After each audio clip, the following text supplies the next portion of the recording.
গলদা চিংড়ি, তেলাপিয়া এবং রুই মাছের মিশ্র চাষ করে আয় করুন 4,76,000 টাকা। আজ আমরা দেখব কি করে গলদা চিংড়ি, তেলাপিয়া এবং রুই মাছের মিশ্র চাষ করে 50% পুকুর থেকে 8 মাসে 4,76,000 টাকা আয় করা সম্ভব।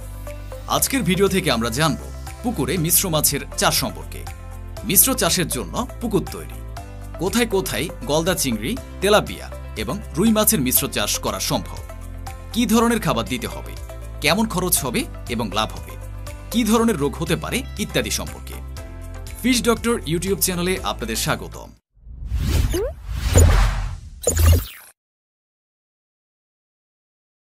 আমাদের এই চ্যানেলে আমরা মাছ সংক্রান্ত সমস্যা এবং সমাধান নিয়ে আলোচনা করে থাকি। ভিডিওটি ভালো লাগলে সাবস্ক্রাইব করুন। নতুন ভিডিও আপলোড হওয়ার সাথে সাথে নোটিফিকেশন পেতে চাইলে বেল আইকনটি প্রেস করুন। আমাদের চ্যানেলে অনেকেই আমাদের ভিডিও দেখেন এবং উপকৃত হন, কিন্তু আমাদের চ্যানেলটিকে সাবস্ক্রাইব করা হয়ে ওঠে না। তাই আপনাদের নিকট বিনীত অনুরোধ, চ্যানেলটিকে সাবস্ক্রাইব করবেন এবং ভিডিওটি সম্পূর্ণ দেখবেন। অনেকে পুরো ভিডিও না দেখেই মন্তব্য করে থাকেন, যার উত্তর ভিডিওর ভেতরেই থাকে। আমাদের আগের ভিডিওতে আমরা বলেছি কেন মিশ্র চাষ করতে হবে, তাই আর মিশ্র চাষ নিয়ে বিশদভাবে বলা হলো না। সংক্ষেপে বলতে গেলে একটি পুকুরের সর্বোত্তম ব্যবহার করতে হলে মিশ্র চাষ করতে হবে। মিশ্র মাছ চাষের সবচেয়ে বড় সুবিধা হলো পুকুরের বিভিন্ন স্তরের প্রাকৃতিক খাবার সম্পূর্ণভাবে ব্যবহৃত হয়। যেমন তেলাপিয়া পুকুরের উপরিভাগের স্তরের খাদ্য খায়, রুই পুকুরের মধ্যম স্তরের খাদ্য গ্রহণ করে এবং গলদা চিংড়ি পুকুরের তলার খাদ্য খায়, ফলে খাবার নষ্ট হয় না। এবার আসি গলদা চিংড়ি, তেলাপিয়া এবং রুই মাছের মিশ্র চাষ বাংলাদেশের কোন কোন এলাকাতে ভালো হবে বা আদর্শ এলাকাসমূহ। পশ্চিম এবং দক্ষিণ পশ্চিমাঞ্চল, যশোর, খুলনা, সাতক্ষীরা, বাগেরহাট ইত্যাদি অঞ্চলে মিঠা পানির চিংড়ি ও মাছ চাষের জন্য ভালো পরিবেশ পাওয়া যায়। পূর্ব ও উত্তর পূর্বাঞ্চল, সিলেট, হবিগঞ্জ, মৌলভীবাজার, সুনামগঞ্জ এবং কিশোরগঞ্জের নিম্নাঞ্চলগুলোতে পানি সংরক্ষণ এবং চিংড়ি মাছ ও চাষের উপযুক্ত পরিবেশ পাওয়া যায়।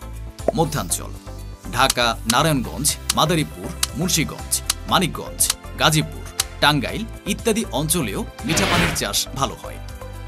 এবার আসি পুকুর তৈরি, যা মিশ্র চাষের জন্য অতি গুরুত্বপূর্ণ। পুকুর পরিষ্কার, পুকুর খনন করে মাটি ভালোভাবে প্রস্তুত করুন। পুরনো পুকুর হলে পুকুরের তলায় থাকা পলি, আগাছা ও অপ্রয়োজনীয় বস্তু অপসারণ করুন।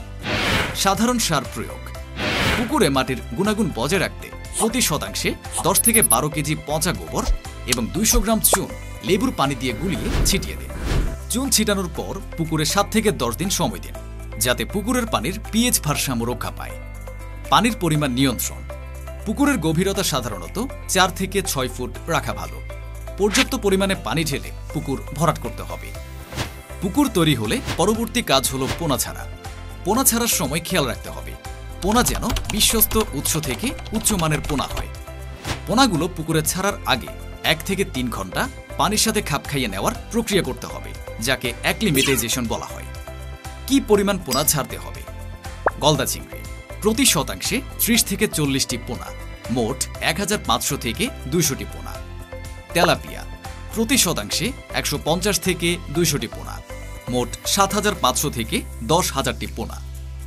রুই মাছ প্রতি শতাংশে 50 থেকে 60টি পোনা, মোট 2500 থেকে 3000টি পোনা। এবার আসি মাছের খাবারের বিষয়ে।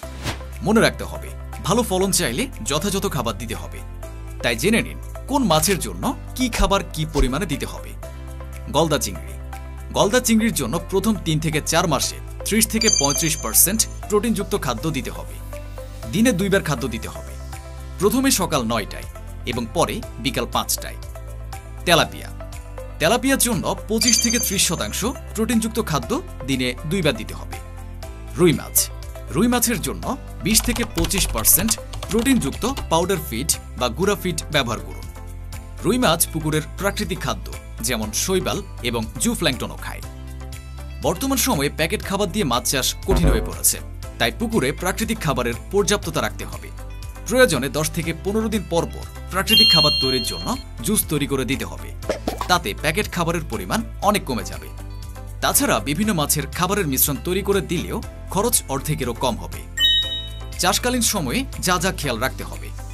পানি পরিবর্তন, প্রতি 15 থেকে 20 দিন পর পুকুরের পানির 20 থেকে 25% পরিবর্তন করা উচিত, যাতে জলের মান ভালো থাকে। অক্সিজেনের জন্য এয়ারেটর ব্যবহার। পুকুরে পর্যাপ্ত অক্সিজেন সরবরাহ নিশ্চিত করতে প্রয়োজনে এয়ারেটর ব্যবহার করা উচিত।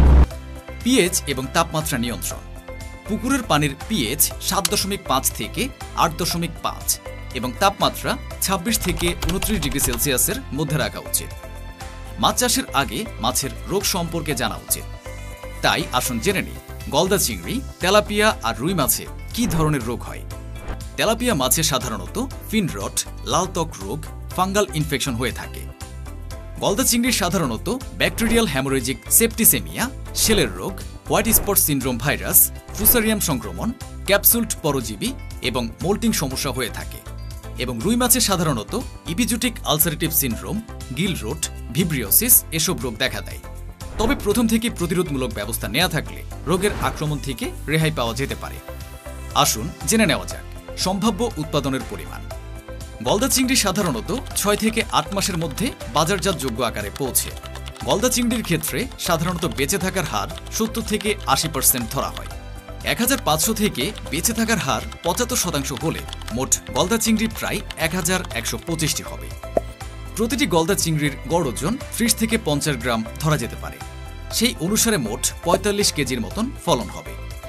তেলাপিয়া 4 থেকে 5 মাসের মধ্যে বিক্রিযোগ্য হয়। তেলাপিয়ার ক্ষেত্রে বেঁচে থাকার হার সাধারণত 80 থেকে 90% ধরা হয়। 8000 পোনা থেকে বেঁচে থাকার হার 85% হলে মোট তেলাপিয়া প্রায় 6800টি হবে।